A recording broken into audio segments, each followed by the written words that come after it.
Good morning, partners! Ako po si Joanna mula sa Jardine Distribution Inc. As you would know, Jardine is caring for the Filipino home.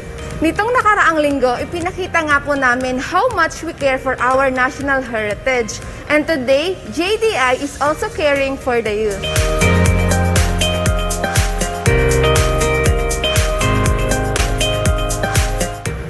Kami po ay nandito ngayon sa DepEd National Office upang magbigay tulong sa ating mga affected schools sa nagdaang bagyong Ulysses.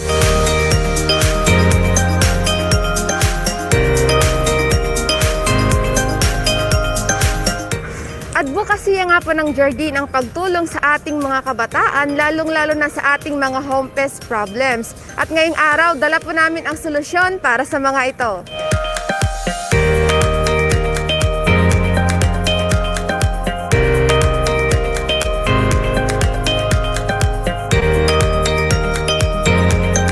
Ang Jardine po ay katulong nyo para masigurong protektado ang inyong bahay laban sa home pest with our home pest solution.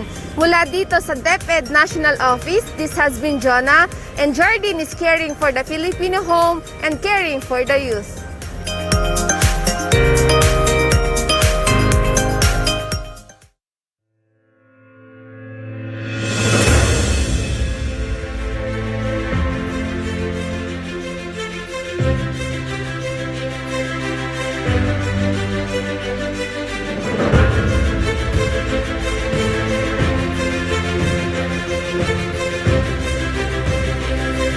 Caring for the Filipino home, that is the very core of our existence as an organization.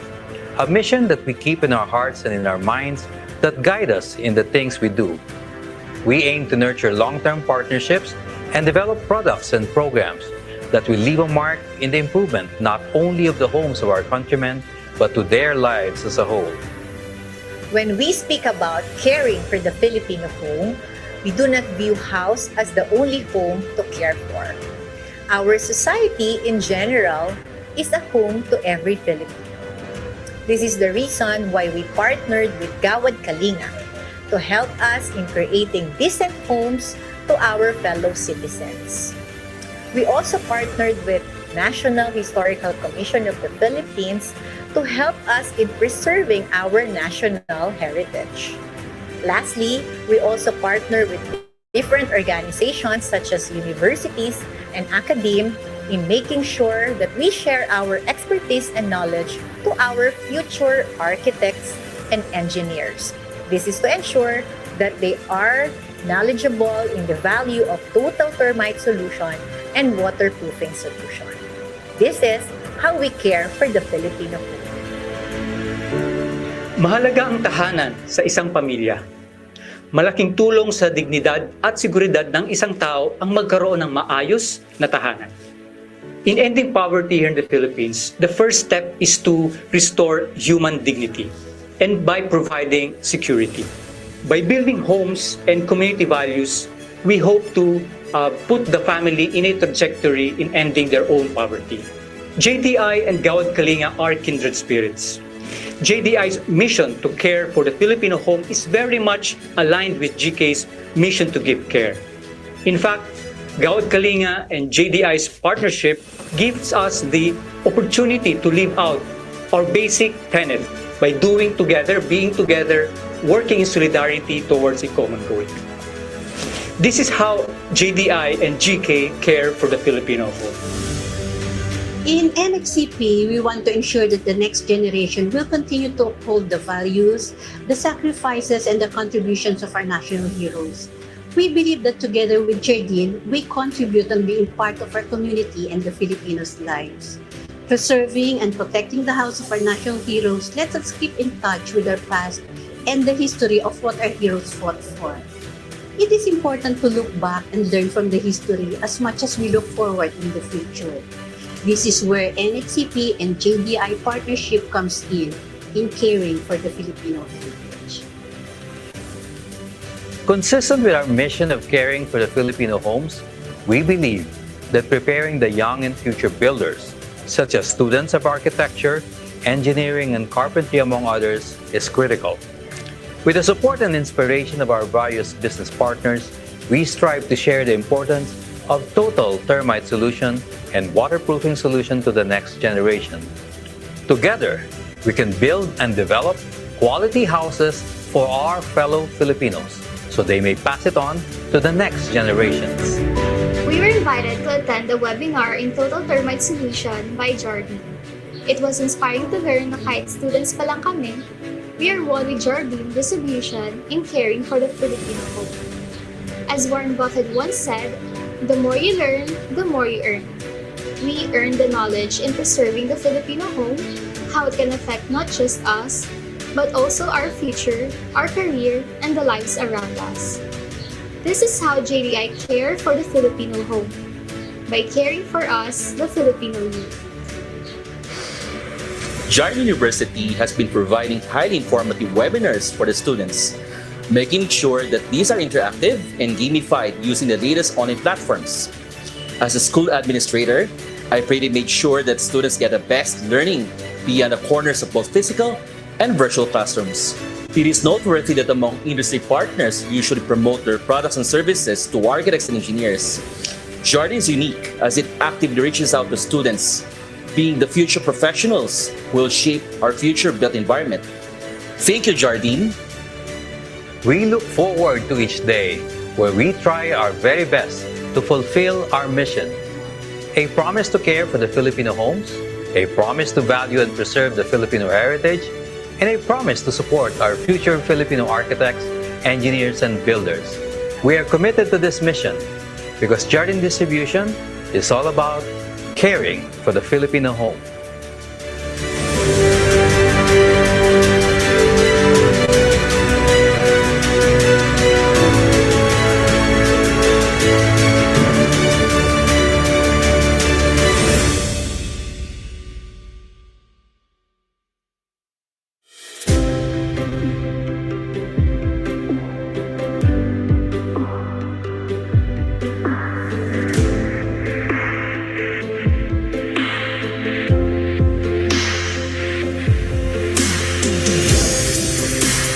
Ang partnership ng Gawad Kalinga at Jardine Distribution ay nagmula sa adhikaing mabigyan ng marangal at disenteng bahay ang ating mga kababayang nangangailangan.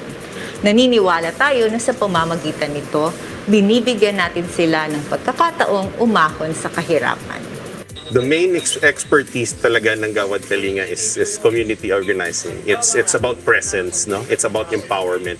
Well, many people see Gawad Kalinga as colorful houses and everything, but more than that, Gawad Kalinga aims to empower and inspire communities so that they can stand on their own, and at some point they can contribute to the betterment of this country.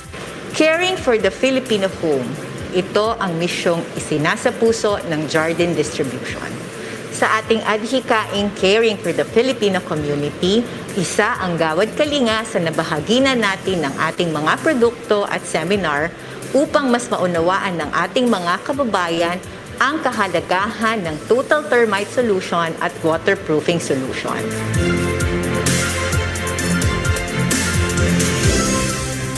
Napaka-importante nung wood preservative, no? Pag nagpupunta kayo sa mga relocation, kadalasan unang nasisira yung mga pinto, hamba, mga bintana na gawa sa kahoy. Dahil yun yung unang nasisira kasi yun yung kinakain ng mga anay. So yung feel of security sa loob ay nawawala. So sa tingin ko at sa pananaw ko, napaka-importante ng produkto na yan. Ang Jardine Distribution ay nagbibigay ng mga product training at seminars para sa mga partners nating laborer para ibahagi sa kanila ang wasto at tamang paggamit sa ating mga produkto. Isa ito sa mga paraan para matugunan namin ang aming misyon to care for the Filipino home and to care for the community.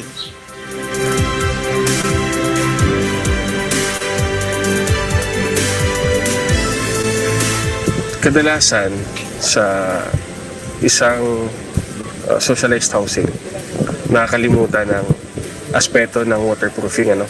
Pero dito sa Gawad Kalinga, gusto namin ibigay yung best for the least. Kasama ang Jardine, yung mga pader ng mga bahay, or ng mga struktura na ginagawa natin ay malalagyan natin ng waterproofing material. Kasi ito yung magpapatagal ng buhay ng ating mga struktura. Mahalaga na ang mga tahanan ng ating mga kababayan dito sa Gawad Kalinga community ay mapangalagaan. Kaya naman ang partnership ng Gawad Kalinga at Jardine Distribution ay naglalayon na maprotektahan ang mga tahanan ng ating mga kababayan laban sa pinsala ng anay at waterproofing problem. Nang sa gayon, ang mga tahanang ito ay tumagal at maibahagi pa sa susunod na mga henerasyon upang patuloy na mabuo ang kanilang mga pangarap sa tulong ng Gawad Kalinga.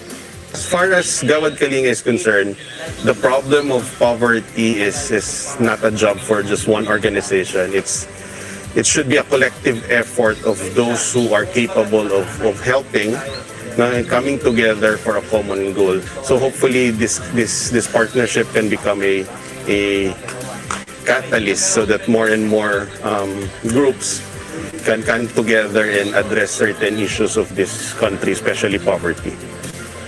Nagpapasalamat kami sa Jardine Distribution because of its quality products at yung mission nila to care for the Filipino home, the Filipino community. Magkatuwang kami upang ibahagi ang mga kaalaman sa total termite solution at waterproofing. Maraming salamat. Partner, tara, tulong tayo! Partner, tulong tayo! Partner, tulong tayo!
Hello, good morning partners, and of course, good morning to the faculty and architecture students of the College of St. Benilde.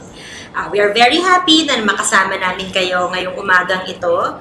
At syempre, kagaya ng simula ng any class, di ba may roll call tayo. So tignan na nga natin yung mga classmates natin na nandito na, ready to learn. Comment na nga at babatiin natin kayo. Sino-sino ang mga nandito? Si Jonah. Hi, Jonah. Who else ang mga nandito nating classmates? Hi, Cristel. Oh, ayan. Sige, habang iniintay natin yung ating other classmates na mag-come in, mag-settle down at makinig, i-announce ko ang ating special treat para sa umagang ito. So, ngayong umaga, mag-aaral tayo ng 2 module yan at ang special treat ng Jardine para sa inyo, yung simpleng makikinig kayo, tapos sasagot kayo sa tanong, pinakamabilis lang na mag-comment, meron kayong 200 pesos GCash galing sa amin. Okay. So, excited na ba tayong magsimula? So, bago tayo pumunta sa mismong module natin, Magbibigay muna ng introduction, opening remarks ang ating Vice President for Construction Supplies Business Unit ng Jardine Distribution, si Mr. Jovi Vildestre. Thank you. Good morning, Angel. Thank you. And good morning to all the students of St. Benilde, particularly to Mr. Dave Barcelona and Ms. Alice Garcia. Good morning po, and to all the students, thank you for giving us your valuable time this morning. First, let me introduce our company, Jardine Distribution Inc. Do you see the next slide? So we are JDI, Jardine Distribution Incorporated. We report directly to our mother company, which is Jardine Matheson, and our headquarters is located in Hong Kong. No? It's a conglomerate. It's involved in a lot of businesses, diversified businesses across the globe, but the main focus is in the Asia-Pacific region, the Philippines included. No? The next slide will show you some of the businesses. No? I hope you're familiar with some of the businesses that Jardines is involved in. You can see there in the top left is the luxury hotel business of Jardines, which is Mandarin Oriental. I'm sure a lot of you are familiar with Mandarin Oriental. We used to have the Mandarin here in the Philippines, but was discontinued due to some leasing issues with Ayala. But the plan is to build a new Mandarin Oriental somewhere in Ayala Triangle in the near future. Other businesses, Hong Kong Land owns and manages major properties in Hong Kong, China, Singapore. The central area of Hong Kong, which is a very expensive and premium area in Hong Kong. A lot of properties there are owned by Hong Kong Land. We have the retail group of Jardines. You can see there Welcome, Manning's, Guardian. You see this in every corner in Hong Kong. And in some Asian countries, no, para silang Watsons at Mercury Drug sa atin. We also own franchises of major companies, no, like IKEA, 7-Eleven, even Starbucks in Asian countries, no, like Hong Kong, Singapore, Taiwan. Unfortunately, not in the Philippines. You can see there Rustans, no, the Rustans logo, because in the Philippines we are part owner of Rustans Shopwise Supermarket, which is now majority owned by Robinsons Retail. Some of the other businesses, no, insurance, we're into insurance business. The Jardine Cycle, Jardine Motors Group, we distribute luxury cars, Mercedes-Benz, BMW in Hong Kong, China, Singapore.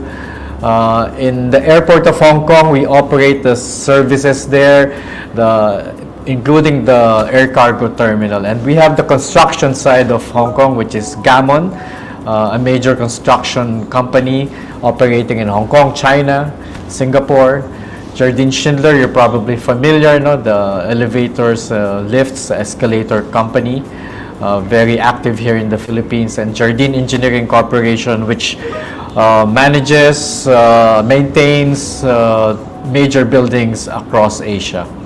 And in the Philippines, the next slide will just show you some of the products that we carry.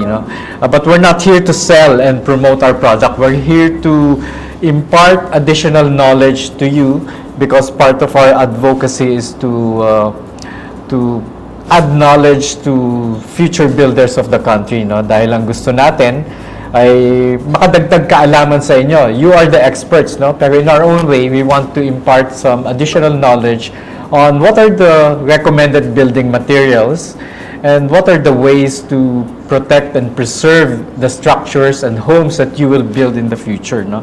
Because at the end of the day, we want that the houses you build will last a long time, and that will add value to you as the future builders of the country.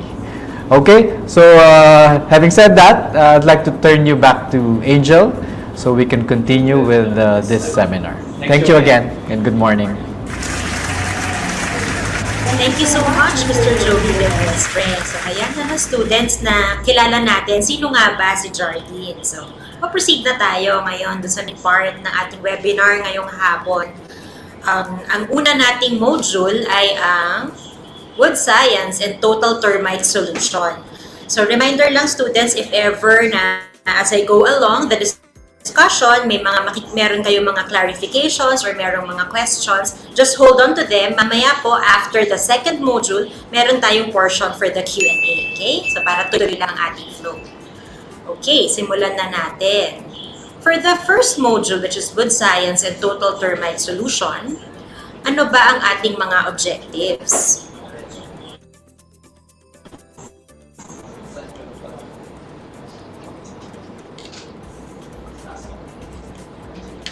Okay. Una, para maintindihan natin ang wood bilang building material. Dalawang types natin siya i-discuss this morning. Una, ikilalanin natin ang wood in its biological or its original form. And then secondly, as a building material.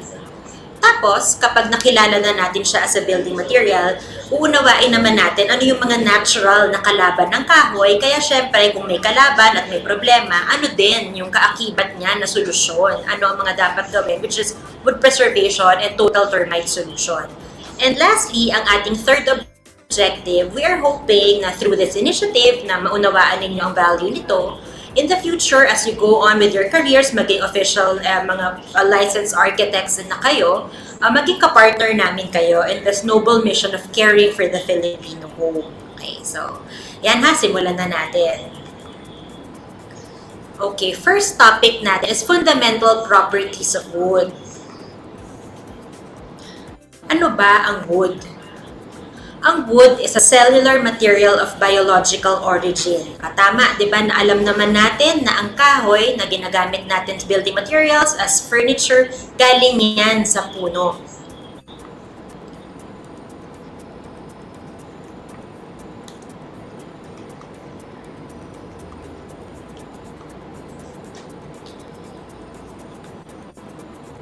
Sorry. Okay. Next is, ano ba ang mga properties ng kahoy? Una is, wood is hygroscopic. Ito ang kanyang first property. Ano ibig sabihin pag sinabi nating hygroscopic? Ito yung property or ability niya na nag-absorb siya ng moisture galing sa environment niya. So, ang moisture content ng kahoy, especially that na ginagamit natin as a building material or as furniture, ang ideal is nasa 12 to 18%. Next property of wood is anisotropic. Ano naman ang ibig sabihin pag anisotropic? I'm sure nakakita naman kayo ng natural na wood na hindi pa kinover up. Nakikita ninyo, di ba, kagaya dyan sa ating picture, meron siyang natural na haspe na nag-go into different directions. Hindi siya uniform na kagaya ng parang niruler or sinukat. Iba-iba siya, di ba? So it's directionally dependent. Yun ang ibig sabihin ng anisotropy or anisotropic. Ang opposite naman na property niyan, yung isotropy, which means identical yung itsura niya or property in all directions. So, yung property na yan ng wood, yan yung magbibigay sa kanya ng natural niyang beauty as a building material. Next naman, punta tayo sa botanical classifications of wood. Ano-ano ba yung mga uri nila? So, yung mga puno, maka-classify natin sila as hardwood or softwood. Paano natin nakikilala kung hardwood or softwood yan? Usually, ang hardwood, siya yung may mga broad na leaves at nahahanap natin in milder climates. Anong example? Tangile or yung tinatawag natin Philippine mahogany. Pag naman sinabing softwood, ano-ano sila? Usually, ito naman yung narrow or needle-like yung leaves. Yan yung usually meron din siyang cone. Ito naman, mas common in colder climates. So, ang example yung pine, diba? Sa isa na sample niya. Okay, next. Although, ito yung general na classification or general na characteristics para maklasify natin siya, meron ding exceptions to the rule yan. Ano-ano ang mga exceptions? For example, si balsa, actually hardwood siya, pero tinatawag siyang soft hardwood. Ang yun namang yew, actually softwood siya, pero tinatawag na hard softwood. So para maging mas malinaw, yung talagang definite na nakaklasify natin siya, yun yung nakikita natin sa microscopic level. So paano ba nakikita, no? Pag hardwood, nakikita natin ang cellular structure niya mas masinsin o dikit-dikit. Ayan, nakikita niyo dito sa ating illustration, ano, itong nasa kanan ninyo. Okay, tapos 'di ba nakikita natin yung vessels niya maninipis at masisinsin, ang tawag doon ay yan, vessels, yun ang kanyang cellular structure. For softwood naman, itong nakikita ninyo sa inyong kaliwa, ang tawag naman sa cellular structure niya ay tracheids. O ito naman yung mas maluluwag or mas malalaki, yung kanyang daanan ng mga food niya and water. Okay, on to the next. Ito naman, types of wood in all trees. Ito meaning mapa hardwood yan o mapa softwood. Ito yung parts niya pag inopen natin yung kanyang trunk. Meron tinatawag na heartwood and sapwood. So, ayan ang palatandaan ninyo, heart, nasa loob. So, ayan din yung mas inner circle ng kanyang trunk. Ito naman yung dead part of the tree. Ito yung stronger at ito yung nagsuserve as storage niya. Meron ding tinatawag na sapwood.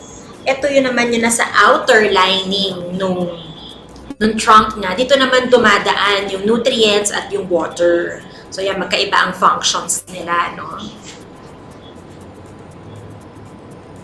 Okay, on to the next naman. Doon naman tayo sa moisture content ng kahoy. Di ba kanina nabanggit natin, hygroscopic ang kahoy. So meron siya talagang natural na moisture content. Ano ang effect niya as a building material? Okay, lahat ng trees, meron siyang kino-contain na water. Siyempre, ginagamit, living creature siya, di ba? So, gumagamit siya para manatili siyang buhay at para mag-grow siya. Kapag nasa loob ng tree yung water, tinatawag natin itong sap. So, ayan, yung nabanggit kanina, di ba, may moisture content ang kahoy. Ito, mini-measure natin yan para malaman natin kung tamang amount na ba yung nasa loob ba o natitira sa loob ng kahoy, especially pag gagamitin na natin siya as a building material or as furniture. Okay, dahil naman ngayon papasok, ano ba yung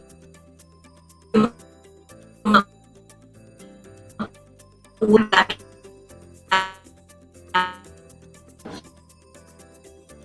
pwede siyang sun-dried.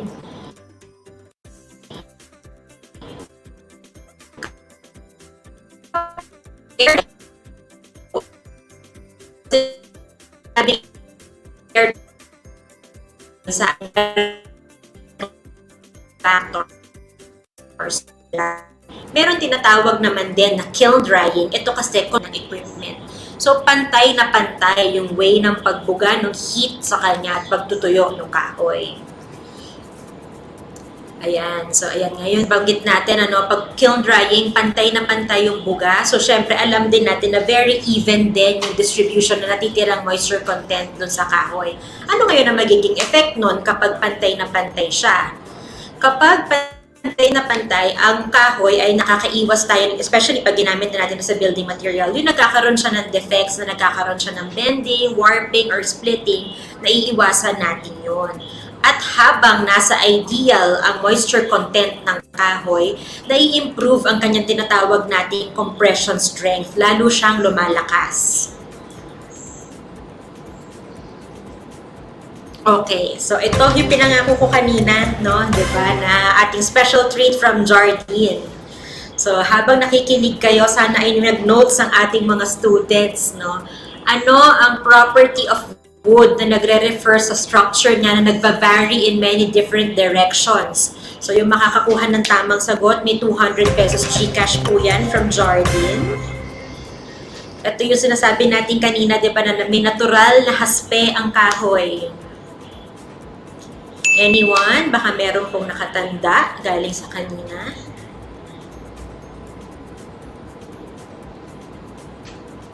Naku, mukhang hindi ata nakinig ang ating students.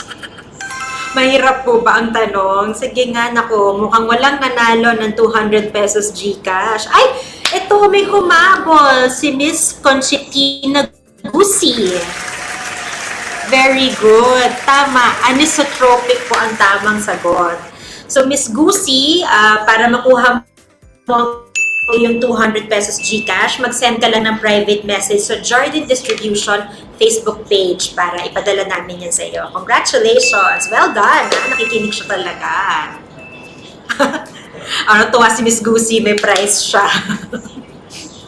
Okay, let's proceed to the next part of our module. Ito naman yung sabi ko kanina, aralin natin ang wood bilang building material. Kasi kanina naunawaan na natin siya, di ba? In its organic or natural form. Okay, dito naman tayo ngayon. Aaralin natin bakit nating sinabi na, you're welcome, Miss Gusi. Okay. Aralin naman natin ngayon ang bakit mahusay ang wood bilang isang building material. Una, wood is renewable. Bakit natin sinabing renewable? Siyempre, habang may mga tumutubong trees, meron tayo laging source ng wood. Pangalawa na reason kung bakit siya renewable, ang kahoy, kung kunyari, binaklas na natin, is an old furniture, pero good pa yung quality ng kahoy, hindi naman siya inanay, hindi siya damaged, pwede mo siyang ma-repurpose, pwede mo siyang magawa ulit into new furniture, so renewable siya. Pangalawa, wood can increase forest cover. O baka marami po sa inyong magugulat dito. Kasi common na misconception na, naku, pag wood, naku, nampapatay ng puno yan, illegal logging. Kung illegal logging, yes, talaga naman masama siya, nakakabawas siya ng ating forest cover. Pero kung ang wood po natin ay galing sa responsible forestry or yung tinatawag na wood farming, kabaliktaran pa nga po. Dahil habang meron siyang puputulin na kahoy para gawing furniture, pinapalitan ito ng 3 hanggang 5 pa na bagong puno. So dumadami pa nga lalo ang ating forest cover. Ikatlo, wood tackles climate change by reducing carbon from the atmosphere. Unang-una, recall natin yung ating lessons from high school science lessons natin. Diba tayong human beings, nagre-release tayo ng carbon dioxide habang humihinga tayo. Yung the trees, ini-intake naman nila yon at nagre-release sila ng oxygen in return. Pangalawa, paano sila nakaka-reduce ng carbon? Alam nyo po ba na yung kahoy, kung kunyari po, namatay na yung puno, bumagsak na siya. Kung siya, iiwanan lang nating nabubulok dun sa forest, nagre-release naman na siya ngayon ng carbon dioxide. Pero kung instead na hayaan siyang mabulok, ay gagamitin natin siya, gagawing building material or furniture. So nabawasan natin yung dapat na i-emit na carbon sa atmosphere. So in the end, ang ending niya ay nakakatulong siya para sa mahusay na makakabawas siya sa ating climate change. Next is, wood is good for health and well-being. Bakit? Kasi ang wood, di ba, natural material yan. I'm sure kayo kapag, let's say, nag-outing kayo, nag-excursion, lumabas kayo, you're out in nature, let's say, hiking kayo. Di ba, when you're around nature, you feel better, you breathe better. Ganon din ang wood kapag nandyan siya sa paligid natin, sa gamit natin sa ating bahay, nakaka-improve siya ng ating well-being. Next, wood is durable. Ayan, isa pang another misconception yan sa kahoy. Iniisip natin, pag kahoy, aanayin yan. Kaya sandali lang yan. Hindi yan magtatagal. Mali po yan. Kapag ang wood po properly treated at inalagaan, nagtatagal po siya ng napakatagal. Ano ang example kung hindi kayo convinced? Ito po, yan nasa ating picture. Horyuji Temple yan sa Nara, Japan. Yan po ay Benilde pa noong beginning ng 8th century. Isa po yan sa oldest wooden structures na nakatayo pa hanggang ngayon. So yan po isang napakatinding patunay na matibay ang kahoy when properly cared for. Next, wood is a natural insulator. So ito, magandang benefit yan ng wood as a building material. Siyempre lalo na tayo, na tropical country tayo, mainit talaga. So maganda nga naman na gumagamit tayo ng building materials na may natural insulation properties. Next, wood is fast and easy to build. So it's another good point, another check for wood para siyempre sa inyong mga future architects, siyempre sa inyong mga projects in the future. Gusto ninyo yung mabilis ninyong matatapos at maganda ang labas ng inyong mga projects, di ba? And lastly, kayo, meron po ba ditong nagme-member ng mga hashtag natin sa FB ng mga Team Kahoy?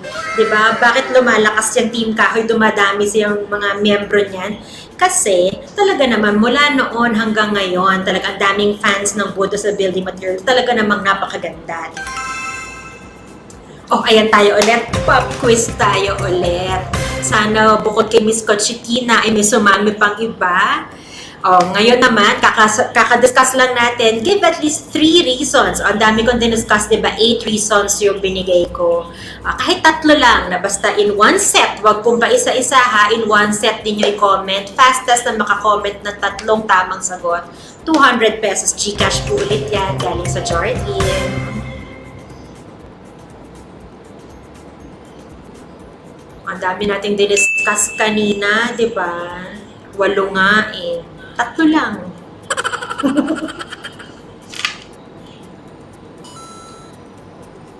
Si Miss Tipi Kirsten Feliciano, sinabi niya, renewable, tama. Durable, yes.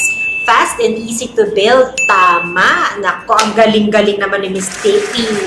Congratulations, Miss Tipi. Message ka lang ha sa Facebook page ng Jardine Distribution para maklaim mo ang iyong 200 pesos Gcash.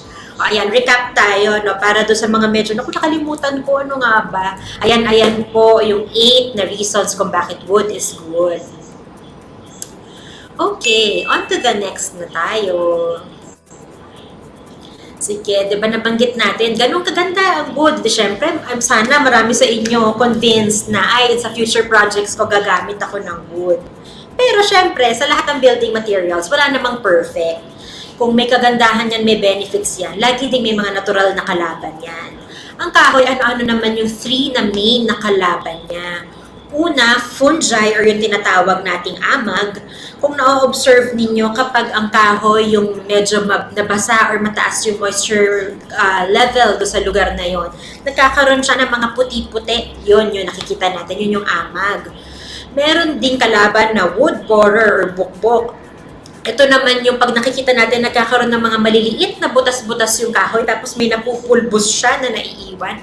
Inaatake po ng wood borer yan. At lastly, ang pinakamatindi, pinakamalupit na kalaban ng kahoy, termite or anay. Kasi po talagang ito, maliit man ako, mukbang kung mukbang ng kahoy yan, maraming kinakain yan. Kaya talagang nakaka-damage siya. So ngayon, ang tanong po ninyo, paano ngayon yan may kalaban pala? Ano dapat gawin? Dito papasok ngayon ang value of wood preservation. Ano ba ang nagiging benefit niya? Paano niya natutulungan yung kahoy? So panoorin natin to, ha?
Ayan, nakita na nga na ano nangyayari sa kahoy kapag hindi natin siya ginamitan ng wood preservative.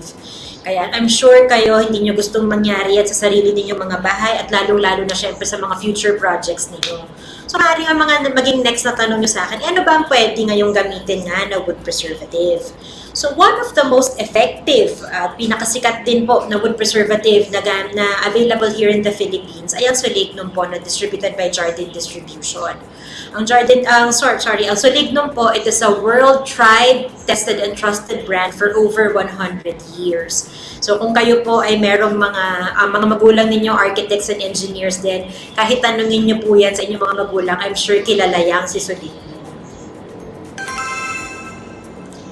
Pero ang Solignum po, hindi kami nagstay lang sa kung saan kami kilala. So, further pa po, lagi nag-i-improve. Ganun po yan. So, meron siyang nilabas ngayon na panibago po tinatawag nating Solignum All Around. Ito pong Solignum All Around, it's the same formula as the tried, tested, and trusted na Solignum.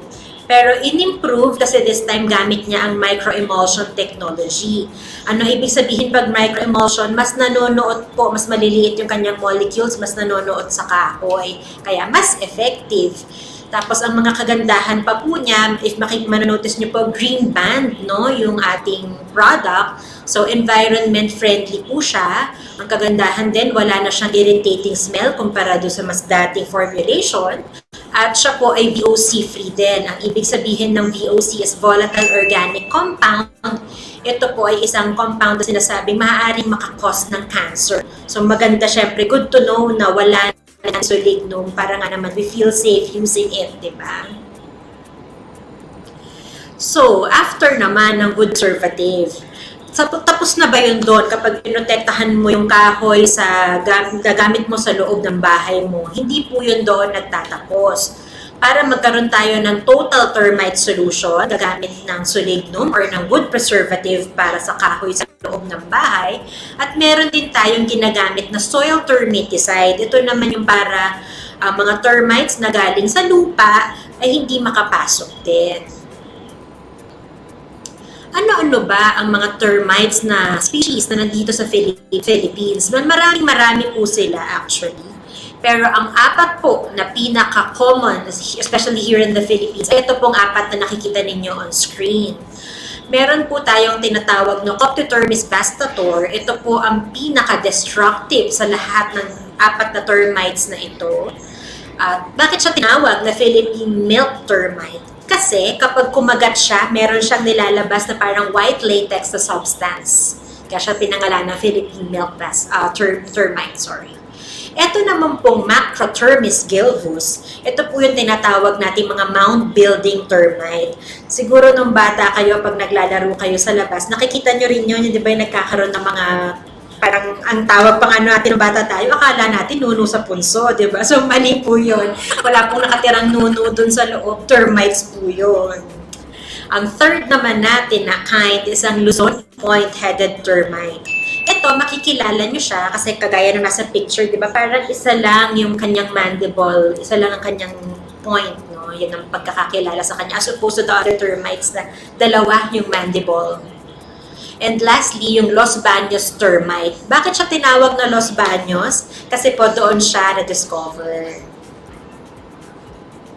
Okay, so baka naman ang next na tanong ninyo, bakit po ba masyadong kailangan problemahin yung termite na yan? May wood preservative na, may soil termiticide pa. Kunyari, hindi ako team kahoy. Bakit ko ba kailangan masyado ako ma-stress dyan?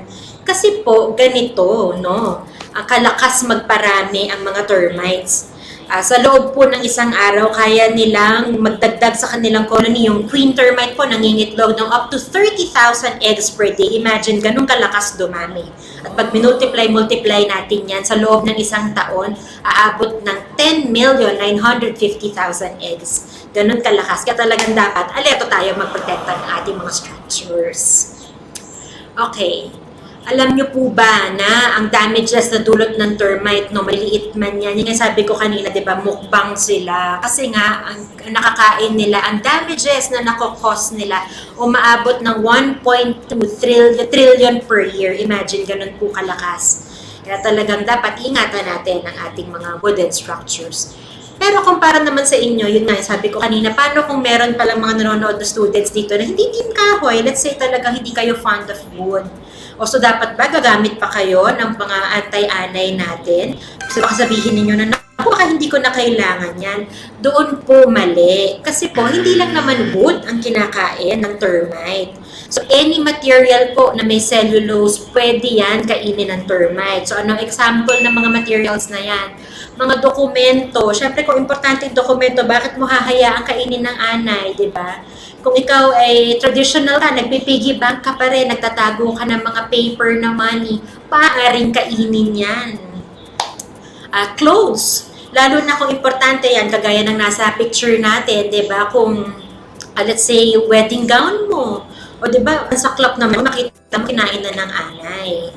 At ito, ikatlo, na talagang concern ito for everyone, I'm sure. Ang electrical wiring, pwede rin pong kainin ng termite. So, syempre kapag kinain na ang electrical wiring, fire hazard po yan. So, syempre ayaw nating mangyari yan sa ating mga bahay. Ano-ano ba ang signs na naku, maatake na sila or malapit na silang umatake kung hindi pa man naka-atake na nga? Ano-ano mga dapat nating bayan na nandyan na yung mga kalaban na termite na yan? Una ay yung termite mound. Balik po tayo.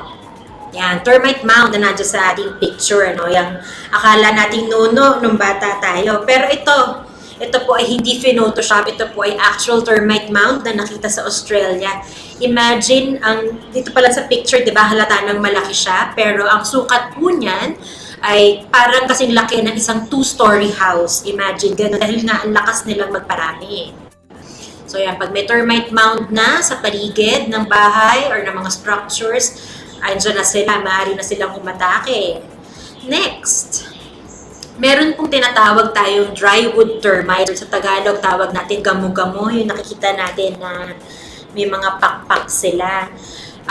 Nakikita po natin yan minsan, nagsha-shed na po yan ng kanilang mga wings. Makikita na natin sa floor pag nagwalis tayo. Bakit po ito sign ng termite infestation? Kasi po itong drywood termites, kapag po sila ay magbibuild na ng kanilang new colony, nag-mate na sila successfully, nagsha-shed po sila ng mga wings nila. So pag nakakita na po tayo ng mga nakashed na wings, it's a sign bumuo na ng colony nearby. Next, meron po tayong tinatawag na mud tunnels. I'm sure nakakita na rin po ang iba sa inyo nito. Yung para pong putik pero kumakalat na parang nest or parang web na kumakalat sa gilid ng mga walls. Ito po, it's a sign na tumatravel na rin yung mga anay sa paligid. Kasi ang anay po, pinoprotektahan nila ang sarili nila from disturbance and from sunlight. Kaya habang naghahanap sila ng food, tumatravel sila around these mud tunnels. At kagaya po nung nabanggit ko kanina, lastly, kinakain nila, di ba, ang mga electrical wiring. So pag na-observe na natin na common na yung power tripping sa isang building, check po natin yung mga outlet, maaari pong kinakain na pala yung mga wires. So ngayon, ito naman po, kung meron kayo, ang tanong naman po is ano ang effective na pwedeng gamitin na soil termiticide? Andito po ang Soil Guard. Ito po ay odorless na soil termiticide. This is also by Solignum. So one of the most effective po available here in the market.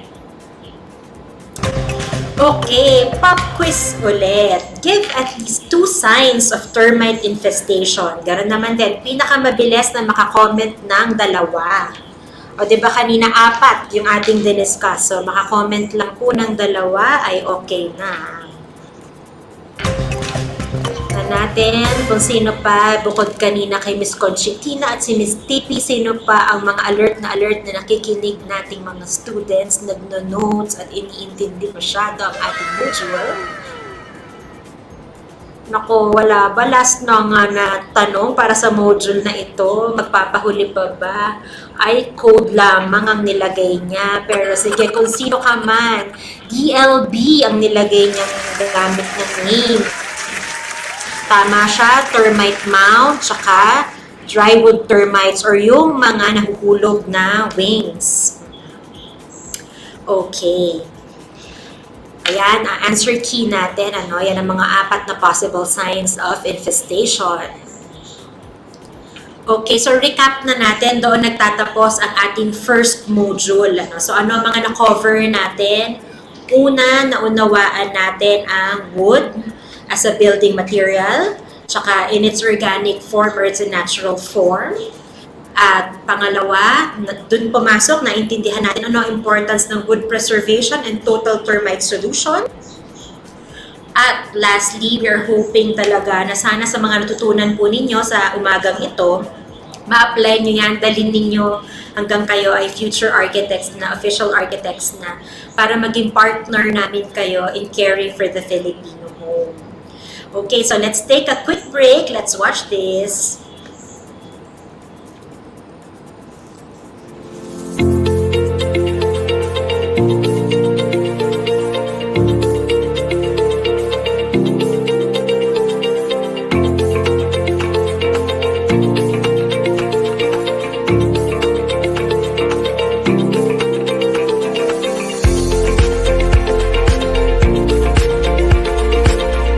The knowledge that they have attained today can supplement the practice of their future profession as architects and engineers.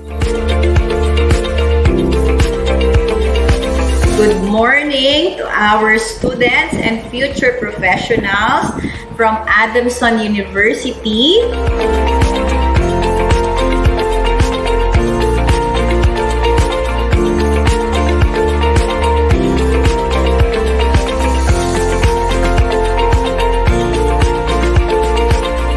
A building block for you to grow and nurture your learning and passion to be a future architect someday. So maraming salamat po, Jardine Distribution, through this Jardine University. Maraming salamat po.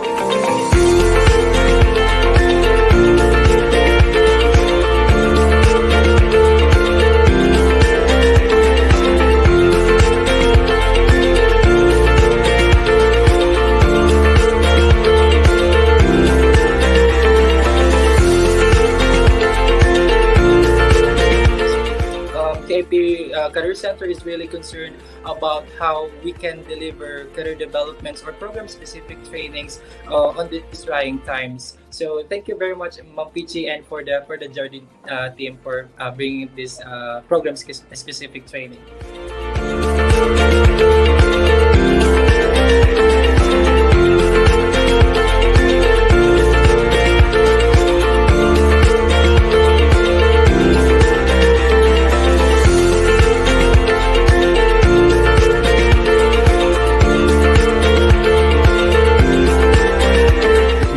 Great for us to have a sort of separation from our peers in terms of what we can bring to the table, what additional things to bring to the table, and hopefully wood preservation and wood conservation could be one of them. So I would thank Jardine Philippines and also our Build Side Track for facilitating this webinar, and I hope this could be the first of the many.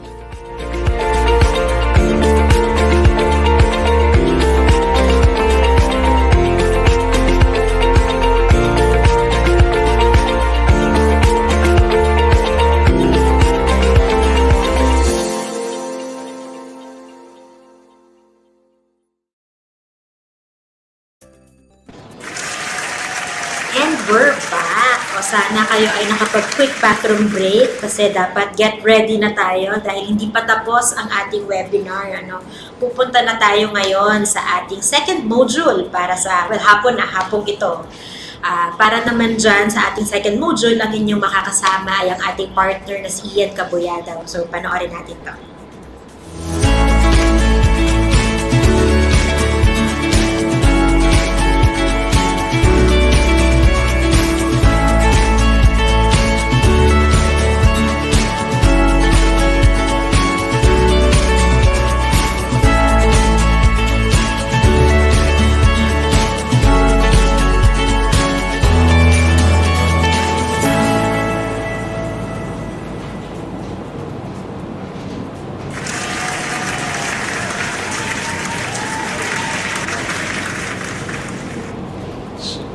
So, good morning, classmates from College of St. Benilde, and welcome dito sa aming sharing of knowledge with our knowledge about concrete and of course doon sa first module natin pinag-usapan natin yung wood preservation, okay, with Miss Angel. So ngayon naman dito sa second module natin we'll talk about the concrete. But before that, alamin muna natin kung bakit nga tayo nandito. Okay? So for us to better understand concrete as a building material, and to learn the importance of waterproofing solution doon sa ating mga konkreto. And katulad nga nung sinabi ng aking partner is katulad nung sinabi ng aking partner ay you are the future architects, so we want you to become part of our advocacy, which is the caring for Filipino homes. Okay? So, what is concrete? So, ano ba yung unang pumapasok sa inyo when we talk about concrete? Anyone, guys? So, ito yung mahirap ngayon sa pandemya, no? So, hindi ko nakikita kung sino yung kausap ko or hindi ko nakikita yung audience ko. But anyway, based dun sa experience ko, when I asked those people on site, sa mga construction site, about concrete, ang unang pumapasok sa kanila is semento or cement. Okay? Pero, hindi ganun kasi yung concrete. So, for it to be considered na concrete, it has other components. Okay? So concrete is a low-cost materials because it is locally available. Yung raw materials niya, easy to make, namomold mo siya and na-form mo siya into shape if desired. And concrete is a composite materials composed of fine and coarse aggregate. Okay, bonded together with a fluid cement that hardens over time. Okay, so yung cement daw ay part lang siya nung concrete, na siya yung nagbubuklod-buklod or nagsasama-sama nung other component to like yung aggregates. Okay? So, pakibalik yung slide. So, ano nga ba yung component ng concrete? Okay, so we have the cement, the aggregates, the water, the admix, the air, the SCM, and the fillers. Okay? So, for us to be able to understand kung ano-ano yung other components na itong concrete natin, isa-isahin natin sila. So, una, we have the cement. Okay? So, we have types of cement. Most common na ginagamit natin dito would be the Portland cement. We have the type 1, type 2, type 3, type 4, and type 5. So, basically, the higher the number, the better. So, may iba-ibang karakteristik yan. Pero medyo magkakamukha-mukha yan. Like yung type 1 and type 2, yan yung common na ginagamit natin in building our houses, yan mga yan, yung structures natin. And the type 3, Portland cement, would be used in building our roads, yung mga kalsada natin. Kasi yan yung may mga early curing. Okay? Kasi when you build the road, syempre, kailangan i-consider mo na dapat mabilis siya. On a normal concrete mix, it would take you about 28 days para ma-cure siya at para magamit mo siya for traffic. So imagine kung yung kalsada would wait for 28 days, so magiging chaos para sa ating mga road users. Okay? So they use the type 3. Okay? And the type 4, yan ay ginagamit natin when we build massive concrete structure. Ano ba yung mga yan? Yung massive concrete structures. Like yung dams, yan mga yan.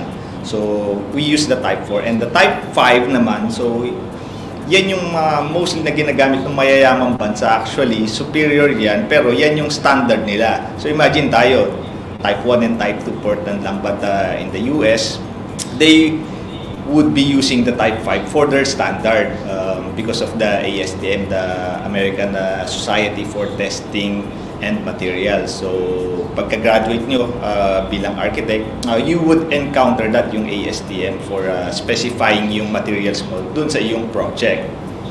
Okay? So, blended cement. So let's make this simple, no? So, ang sinasabi lang dito sa blended cement, cement in concrete. So the more concrete you have in your the more cement you have in your concrete mix, you would have a better strength or better compressive strength. So mas mataas yung compressive strength mo. So paano ko i-translate ng mas simple para mas maintindihan naman ng ating mga audience or yung estudyante. So kasi meron tinatawag sa site na halo, yung regular na halo ng konkreto or regular mixture. And meron din tayo tinatawag na buhos. So eto magfo-fall dun sa buhos kasi if you have the 1, 2, 3 na mixture, that's the common mixture na ginagamit natin. Here, dun sa blended cement natin, you would have 3, 2, 3. So tipong ganun siya. So more cement than dun sa aggregates mo. Yun yung tinatawag natin na buhos. Okay? So cement, pag dinagdagan mo yan ng tubig, you would have the CSH or the calcium silica hydrate. Okay?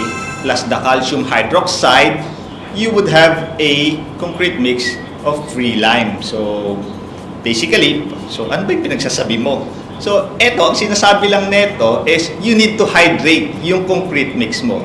Simple as that. Okay? So, next component natin would be the aggregates. So, meron tayong mga aggregates, no? So, we have the coarse and the fine. So, what are the coarse? Yung coarse would be the gravel and the crushed stones. So, meron din tayong fine na aggregates. Those are the sands, the river sands, manufactured sands, and the mining sands. Okay? Moisture content, size, and shapes affect workability. Makes sense, di ba? So, imagine mo kung yung cement mo, naglagay ka ng crushed stones, then you mix it. So, medyo mahirap, di ba? Rather than cement and using the sand. So, mas madaling haluin yan. So, it affects the workability. Okay? And next component would be the water. So, as I mentioned kanina, hydration dun sa ating concrete mix is very important. Okay? So, doon sa illustration nga, nakalagay nga dyan, di ba, yung cement, then water. So, you would have the CSH and the calcium hydroxide. Okay? So, water hardens yung ating cement. Then water-cement ratio is key property of a concrete. Okay? So, dito sinasabi lang na dapat tama yung ratio nung iyong water dun sa iyong concrete mix. Okay? So, hindi po pwedeng kulang at hindi siya po pwedeng sobra. Otherwise, magkakaroon ka ng problema or magkakaroon ng problem yung concrete mix mo. Mako-compromise yung integrity niya. Okay? So, another component of the concrete mix would be the admixtures.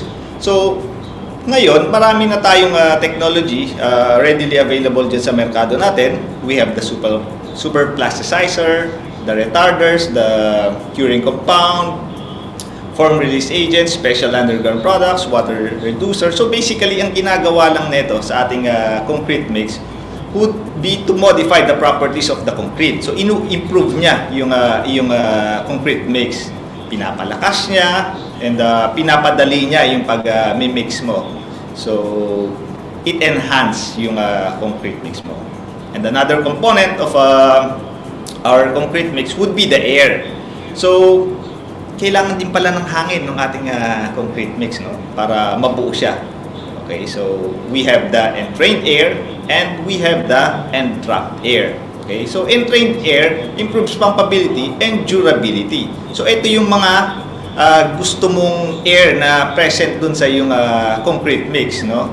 So entrained air deliberately and desirable. So as I mentioned, ito yung gusto mong present dun sa yung concrete mix.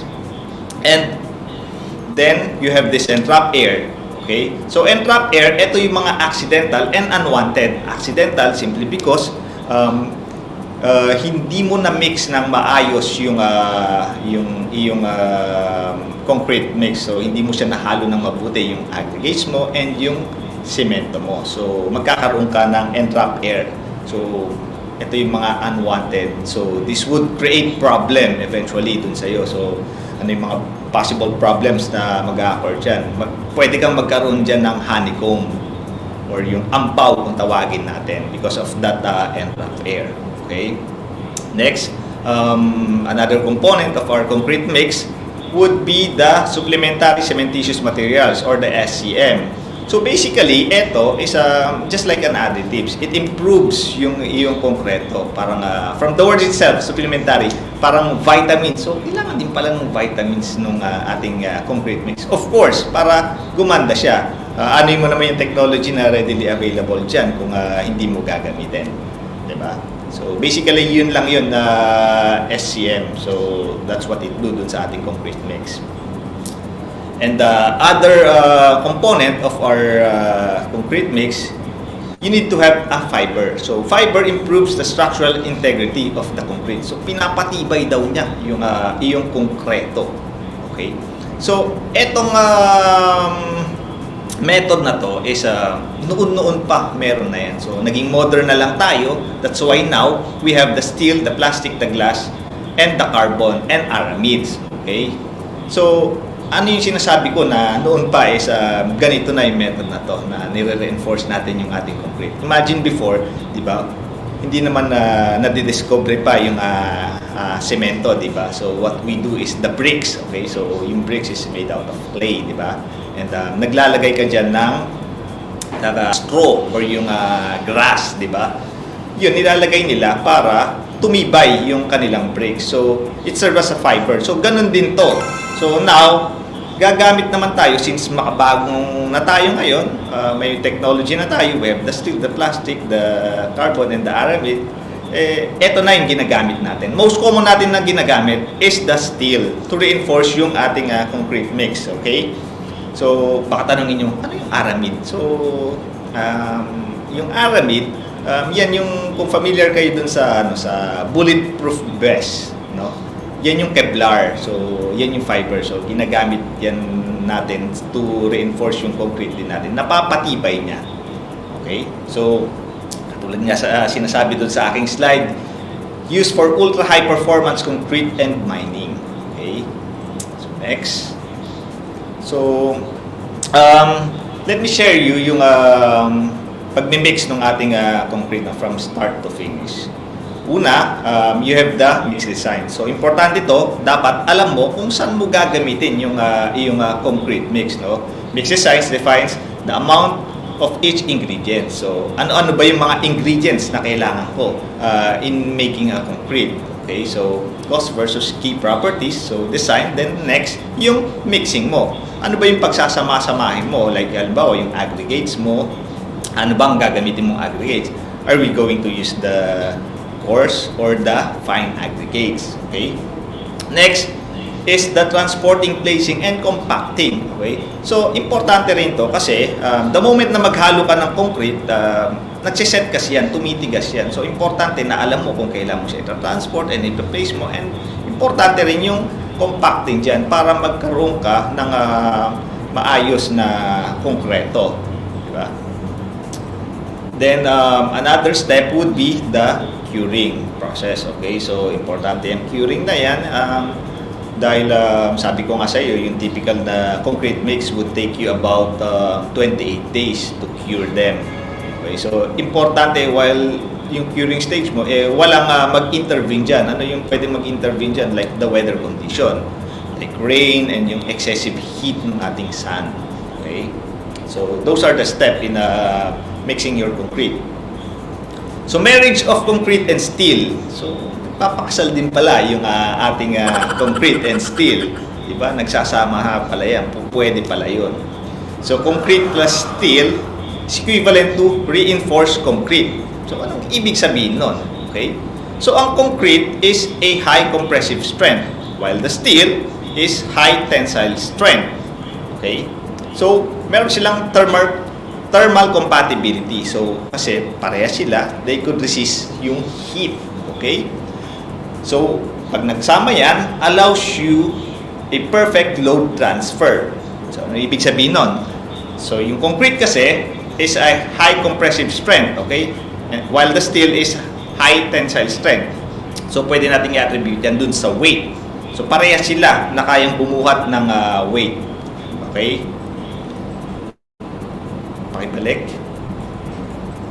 So parehas silang kayang magbuhat ng weight, no? And they complement each other. Sabi nga, allows you to perfect load transfer. Okay? So nadidistribute kasi yung load kapag reinforce yung iyong concrete with the steel. Imaginein mo yung concrete, kapag ka-concrete lang siya and then wala siyang steel, walang sumusuporta sa kanya. So vice versa rin, ganun din yung effect dun sa steel mo. Okay? Plus pinoprotectionan din ng concrete yung steel mo. Pinoprotectionan niya against what? Dun sa mga harmful element. Since naka-embed yan sa iyong concrete, hindi makakapasok doon yung harmful element na magkukos ng corrosion doon sa yung concrete, na magde-deteriorate naman yung concrete mo pag nagkaroon siya ng contact doon sa element na yon. So nagko-complement sila, kaya nga maganda yung pagsasama nitong dalawa na to, concrete plus steel. The next, so the marriage of concrete and steel was expected to last forever, sabi nga. So, together, forever. Okay? So, hindi nag-apply dito yung hashtag walang forever. Sa kanila, meron daw forever. Kasi nga, parehas matatag. Nakita nyo naman yung capacity ng dalawa, no? Kung ano yung strength na kaya nilang gawin. Okay? What caused the crack in the marriage? Ano ba yung nagkokos ng crack sa marriage ng concrete at ng steel natin? So, a third party must be involved. Meron daw dapat third party. So, ano ba yung third party na sinasabi niya? So, oh no, sabi nga. So, yan yung problem. But before I proceed dun sa problema na yan, so, next, let me share you yung concrete durability. So, how do we achieve this concrete durability? Importante dyan, guys, is yung materials natin. Kailangan natin mamili ng may kalidad na materials. And of course, yung workmanship. Okay, yung gagawa, dapat alam niya gawin, alam niyang i-mix ng mabuti yung concrete natin. Okay? Then, changing use. Ano yung changing use? So, sabi ko nga, kailangan alam mo yung mix design mo at saan mo siya gagamitin. So, yung changing use would be like this, yung example natin. Halimbawa, gusto mo mag-mix ng concrete and you would use that for plastering. Okay? And then suddenly, nagbago isip mo, kailangan ko palang gawin din yung slab ko or yung floor. Okay? Minix mo na siya using a cement and yung iyong fine na aggregates. So, hindi mo naman po pwedeng gamitin yun na concrete for your slab kasi magkakaroon ka ng problema. So, yun yung change in use. So, kailangan alamin mong mabuti kung saan mo talaga gagamitin yung mix mo or yung mix design mo. Next would be the environment. Okay? So, yung environment, importante yan. May epekto kasi yan dun sa iyong concrete mix. So, imaginein mo to kung nag-mix ka ng iyong concrete under the heat of the sun.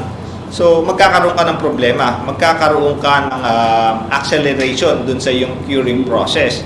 And in effect din, magkakaroon ka ng dehydration dun sa concrete mix mo. So, problema yan. So, kino-consider din natin yung environment when we are mixing our concrete. Okay? So, next. So, these are the different attack nung sa ating konkreto, no? So, we have the carbonation, the chloride attack, the sulfate attack, water penetration, yan yung most common, and ang susi dyan is permeability. Okay, so in mixing your concrete, permeability is the key.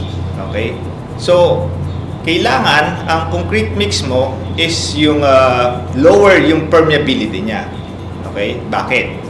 Para sa gayon, hindi makapasok yung mga atake na to like yung water penetration. Yan. So, kasi it would compromise yung integrity ng yung structure kapag ganyan or yung concrete mix mo. So, The lower permeability you have in your concrete mix, the better. Okay? Next. So, we need protection. Sabi nga. So, protection against what?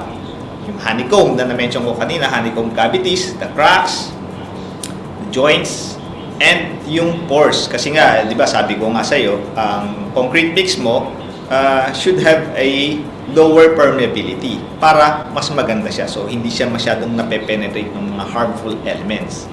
So, meron tayong solution dyan. Sabi nga, no protection means failure. So, pwede naman nating maiwasan yan. Okay? Next.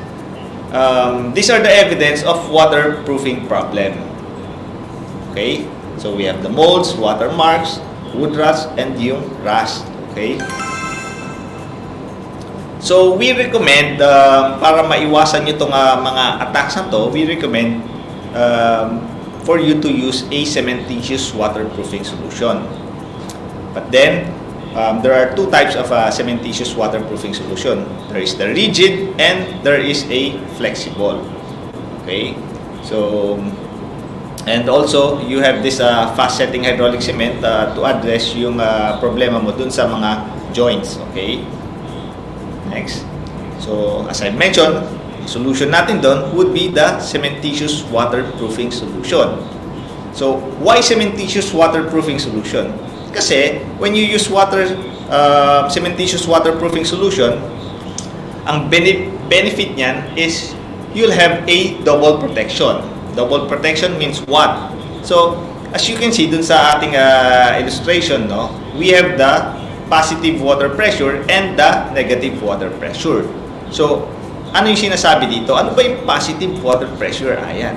So, yan yung direct na tinatamaan nung ating konkreto. Nakita nyo doon yung red line na yan sa wall. May positive. Yan yung sa wall natin. Imagine yan. Yan yung wall ninyo. Tinatamaan yan ng water. So, yan yung positive water pressure. Okay? And ano naman yung negative water pressure? So, yan naman yung nasa loob ng ating structure. Okay? So, sa likod manggagaling. Imaginein mo, ito yung wall sa labas, ito yung loob ng bahay. So, dito manggagaling. Kasi, basement yan, nakabaon yung concrete mo sa soil and yung soil meron niyang moisture or water. So, sa likod siya manggagaling. So, hindi mo siya ma-applyan dito sa side na to. Okay? So, ang advantage when you use the cementitious waterproofing solution, pwede mo siyang i-apply sa likod. Same protection na magagawa niya like dun sa positive water pressure. Okay? So, parehas hindi makakapasok yan dun sa likuran. Kaya hindi niya magagawang makapenetrate dun sa loob ng iyong structure. So, yun yung advantage when you use a cementitious waterproofing solution. And aside, kung ang problema mo ay sa konkreto, like you have water problem with your concrete, what better solution you have is to use yung konkreto rin, same materials, di ba? One perfect example would be yung bakal. So, di ba, yung bakal na putol, okay? So, there are technologies available in the market na you could use daw yung steel epoxy para mapagdikit mo yung bakal na naputol, okay? So, imagine using yung steel epoxy para pagdikitin yung naputol na bakal versus dun sa bakal na winelding mo. Sino mas matibay? Di ba yung welding? Kasi nga, same material yung ginamit para pagdikitin yung bagay na yon. It applies dun sa ating konkreto. Di ba? Make sense? Okay? So, next. So, how does cementitious waterproofing solution works? So, it works through crystallization process. Ano nga ba yung crystallization process na sinasabi mo? So, imagine this. Doon sa illustration, makikita nyo. Yan yung nire-represent niyan ay yung concrete natin. So, dry concrete with natural free light and moisture. Okay? So, ang ginagawa natin dyan, sino-soak natin yung ating concrete. Okay? So, magpe-penetrate yan yung water dun sa ating konkreto. So, magkakaroon yan ng capillary. Papasok yan.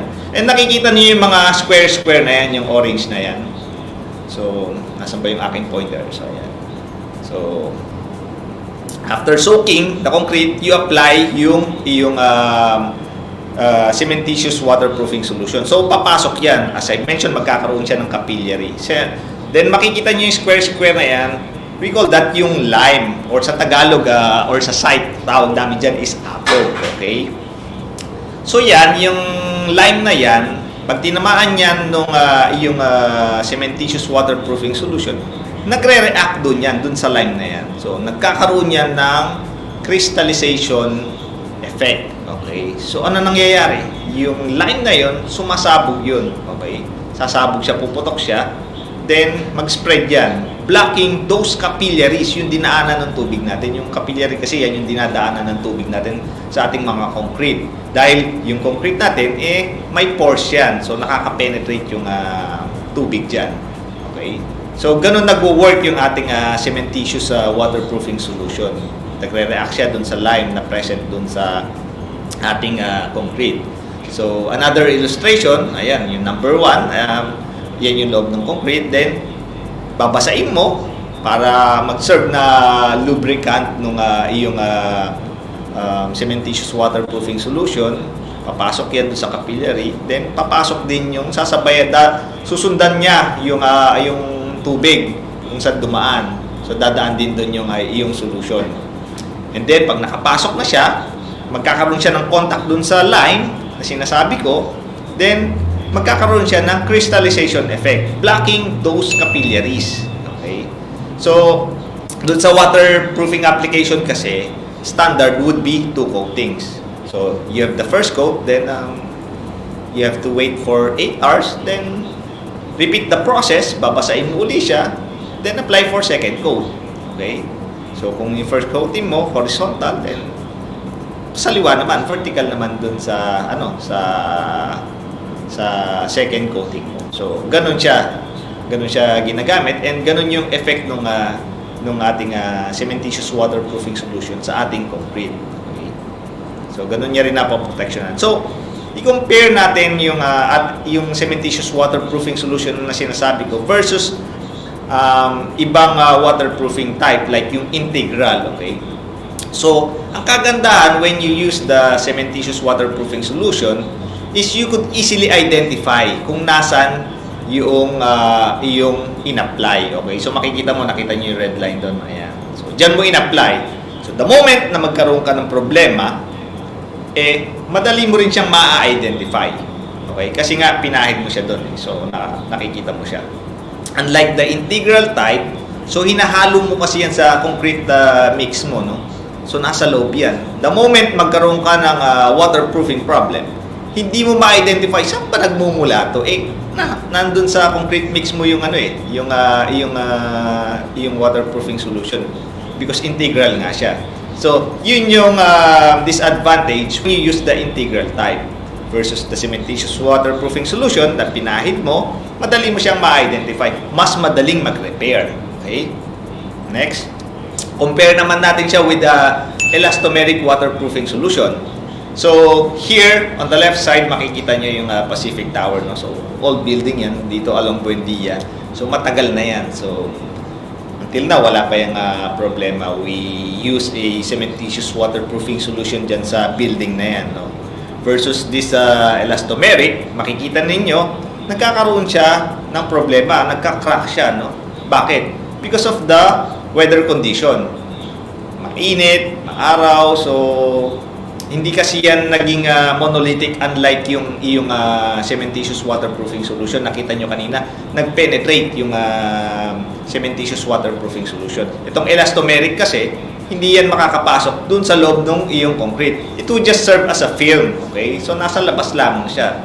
So, in effect, expose siya sa weather condition, harsh weather condition, init, ulan. So, nagiging brittle siya. Natutuklap siya. Okay? So, yun yung disadvantage when you use the elastomeric waterproofing. Okay? Next. Then, we have the cementitious versus the bitumen naman. Okay? So, kung mapapansin ninyo, yung cementitious, yung sa firewall, in-apply yan. So, meron kasing kulay yan, yung cementitious ng may white. Di ba? Mas malinis tingnan. Versus the bitumen. Imagine niyo yung bitumen, parang itim, parang, di ba, medyo messy siya. Di ba? Pero, ang isa pang kumbaga parang you wouldn't be able to appreciate this is because, yun nga, just like the elastomeric, nagka-crack din yan. And film lang din kasi yan, hindi yan nag-penetrate dun sa yung konkreto, hindi siya naging monolithic. So same, parehas ng problema yan with when you use the elastomeric waterproofing solution. Okay, same problem that you would have, unlike dun sa cementitious waterproofing solution, and naging monolithic siya, naging isa sila ng iyong konkreto. Okay, next. So cementitious waterproofing solution versus bitumen and elastomeric. The advantage of using cementitious waterproofing solution would be ang pinipili na season. Okay? Alam naman natin sa construction site, di ba? Pagka nandyan na yung tag-ulan, ayan na, nag-aapura na tayo. Bakit? Naghahabol tayo ng ating mga halo ng semento dahil hindi tayo po pwedeng mag-pour ng concrete pagka umuulan, di ba? Ideally kasi kailangan maganda yung weather condition natin. But when you use the cementitious waterproofing solution, kahit panahon ng tag-ulan yan or summer, pwede mong gamitin yan. Unlike the bitumen and elastomeric, it would require you a good weather condition na dapat nandyan yung init or yung araw. Pagka umulan, magkakaroon ng moisture yung concrete mo, hindi kakapit yung solution ng mga to. Okay, yung elastomeric and bitumen. Okay, so that's another advantage for cementitious waterproofing solution. So para mas maintindihan natin, so ito yung ano natin, yung slide natin. So compared with the elastomeric and the bitumen, no, cementitious. So simpleng gamitin, check. Bitumen, medyo mahirap yan kasi it would require you some heat or yung blowtorch. Bino-blowtorch pa minsan kasi yan. Then elastomeric, simple lang din naman yan, check. Then kasing tibay pa yan ng semento, di natutuklap at magtatagal. Definitely, kasi sabi ko nga sa'yo kanina, nagiging parte siya ng iyong konkreto, ng semento. Nagiging monolithic siya kasi nagpe-penetrate siya doon sa iyong concrete and magseset siya. So, check siya doon. Yung bitumen ba, nagiging parte ba yan ng konkreto mo? Hindi. Di ba sabi ko nga sa'yo, nasa labas lang yan. Parang film lang siya. Okay? Yung elastomeric, same. So, non-toxic ba yan? Ang cementitious waterproofing solution, non-toxic po yan. Ginagamit nga po yan sa ating mga concrete water tank. Okay? Sa potable water, ha? Okay? And bitumen, definitely not. So, alam naman natin, yan yung bitumen, yan yung spalto, yung ginagamit sa kalsada. So, toxic yan. Same with elastomeric. Wala namang elastomeric na non-toxic. Okay? So, pwedeng i-apply yan sa panahon ng tag-ulan o tag-araw. Cementitious, definitely, check. Yung bitumen ba at elastomeric po pwede? No. As I've mentioned, pag yung konkreto mo ay may moisture, hindi kakapit yung bitumen and elastomeric. Okay? So next. So how about waterproofing solution ay waterproofing of areas prone to movement? Paano daw yung mga areas na may galaw? Okay? Katulad ng ano ba? Ano ba yung mga areas na may galaw sa ating mga struktura? As I mentioned earlier, we have two types of cementitious waterproofing solution. We have the flexible and we have the rigid. So ngayon, since ang tinatanong dun sa ating slide would be areas susceptible to movement like yung firewall na mataas, the high-rise building, the balconies, the elevated pools, definitely you would be using the flexible cementitious waterproofing solution. Okay? Since may galaw nga yan. Kasi ito, kaya niyang sumabay dun sa sa movement or kung pagka may movement, hindi kasi siya rigid, flexible nga siya eh. From the word itself, flexible cementitious waterproofing solution. So you use the flexible. Okay? Next. So, fast setting hydraulic cement. So kanina, di ba sabi ko sa iyo, you might encounter problem dun sa yung joints and yung cracks dun sa yung concrete, no? So, ito yung ginagamit natin dyan, yung ating fast-setting hydraulic cement to address yung mga cracks. Kasi, kesa naman, gumamit ka naman, nag-crack yung aking slab or yung concrete mix mo, yung konkreto mo, may crack. Anong gagawin mo? Kukuha ka na naman ng ng semento, maghahalo ka na naman ng aggregates, di ba? So, medyo hassle. So, meron kang fast-setting hydraulic cement. Simple lang itong gamitin. Lalagyan mo lang ng water, then you mortar it dun sa cracks. Okay? Then, same goes with dun sa cold joints mo. Dito, common natin ginagamit yan. Dun sa wall and dun sa slab. Yan yung tinatawag natin na cold joints. So, yan kasi yung weakest part ng ating structure, no? So, dyan madalas, pagka meron kang panding ng water sa slab mo, diyan unang-unang nagpe-penetrate yung yung tubig kasi nga hindi yan monolithic nung iyong slab and wall. So dugtong yan eh. Okay? Next. So, yan. So, para mas maintindihan ninyo kung ano yung sinasabi ko, for cold joints application, yung ating fast setting hydraulic cement, before doing the waterproofing solution, you need to address those cold joints. Okay? Kailangan mong isil bago mong i-waterproof para sigurado ka na impenetrable ng water yung iyong structure. Okay? So, doon natin nilalagay yan sa cold joints. So, next. Para mas malinaw sa inyo, yan, nakita nyo may groove, di ba? So, kailangan mag-dovetail cut ka ng 3/4 inch by 3/4 inch, then i-mortar mo doon yung fast setting hydraulic cement para secured yung iyong structure. Okay? So, here sa Jardine, we do have a cementitious waterproofing solution, flexible and rigid. Okay? We also have the fast setting hydraulic cement. Okay? So, we do have the Optimix Plus for flexible waterproofing solution, and the cementitious one, yung rigid natin with super Torosil, and yung fast setting hydraulic cement naman natin would be the water plug. And another flexible cementitious waterproofing solution is the Optimum Flex. So tatanungin nyo, bakit dalawa? So magkaiba po yan, no? So yung ating Optimix kasi is just a polymer. Okay? So polymer lang siya, so kailangan mong magdagdag diyan ng semento para magamit mo siya for waterproofing solution. So ito kasi is for cost efficiency. And the other one, ito yung mas superior kasi yung Optimum Flex is two components yan. One is the polymer and one is graded cement, not ordinary Portland cement. Okay? So yun yung pagkakaiba niyan. Baka lang magtaka kayo bakit dalawa-dalawa yung flexible waterproofing solution natin.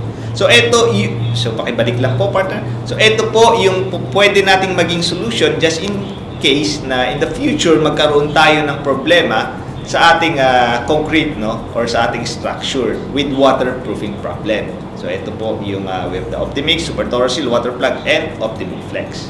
Okay? So next.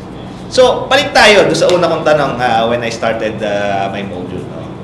Why are we here? So, to better understand yung concrete as building materials. So, guys, check ba yun? So, please comment kung check or baka may tanong kayo. Sorry kung mabilis akong nag-discuss, no? Kasi alam ko naman na gutom na siguro kayo for sure kasi yung oras natin is medyo alanganin, okay? Then the next objective natin for today is to learn the importance of waterproofing solution. So, classmate, check ba tayo doon? Kumbaga may natutunan ba tayo? Sana marami kayong napulot. Pero we would be happy kung magko-comment kayo or you could just give us a message dun sa ating Facebook or kung YouTube natin, you could just send message kung may hindi klaro sa inyo. And of course, pagka-graduate po ninyo, we were hoping na maging partner namin kayo sa aming advocacy na pangalagaan ang tahanan ng bawat Pilipino. So, I hope may mga natutunan kayo mga classmate ngayong araw dito sa ating module. So, with that, ibibigay kami ng certificate dun sa ating mga nag-participate. I'm sure may natutunan kayo ngayong araw. And that's it. Tingin ko, yun doon nag-end yung aking presentation. So, I'll turn it back to Miss Angel, yung partner ko. Okay, pakita natin. Thank you, no, partner Ayan. Pakita natin nga ulit yung certificate. Ayan. So, mga students, no, if ever na meron pa sa inyo na nag-attend naman ngayon pero hindi pala nakaka-register dun sa ating link, ayan, naka-resend ulit sa comment section natin sa YouTube. Fill out nyo lang yun kasi yun ang ating reference para sa attendance check natin ngayong hapon. Tsaka syempre, ang pinaka-importante para makuha ninyo itong certificate of participation ninyo. Importante yan, maganda yan kasi pwede nyo yung mai-add sa inyong mga resume pag-graduate ninyo, diba? The credentials yan agad. Okay, so kagaya ng pinramis ko kanina, no, we now open the floor for Q&A kung merong mga clarifications nandito kami ni Partner Ayan para sagutin ang inyong mga tanong. Meron ba tayong clarifications, classmates?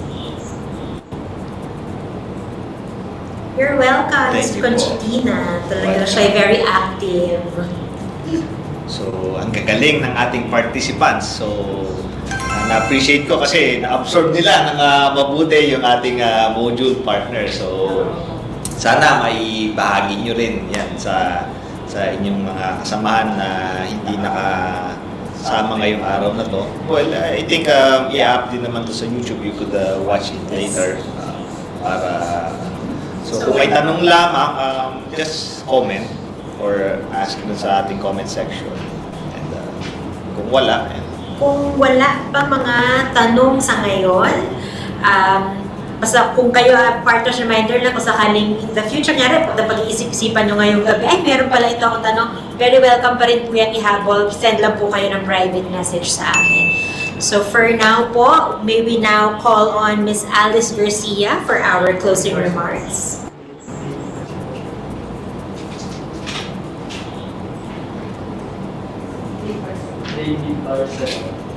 Oh, sorry, si Mr. David Barcelona po pala ang kasama natin ngayon. Yes, Sir Dave po for your closing remarks. hello, good afternoon, sir. Hindi ka marinig. Audio. Okay, can you hear me, guys? Okay, so thank you very much for the students for attending this Jardine webinar. Meaning to say, in my line of work, I've been working for almost 30 plus years already, both abroad and here. We have always been looking at the products of Jardine. So, meaning to say, why do we do that? Because basically, Jardine has proven itself to be innovative. Sila nagpaumpisa ng Soligno. Meron tayo nung araw, grasa-grasa lang para sa termite. But when Soligno came out, it proved that it worked better. It did not smell. Oh, it has a slight smell, pero it's not as messy as using yung grasa. So again,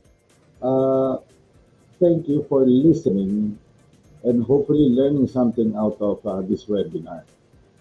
So again, thank you very much.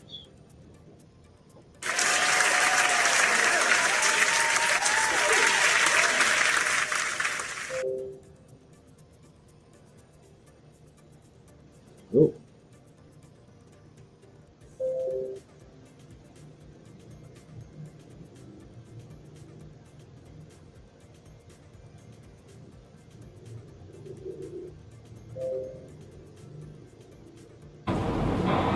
Thank you so much po, Mr. David Barcelona, for allowing us the opportunity po to share to your students the value of food preservation and total waterproofing solutions.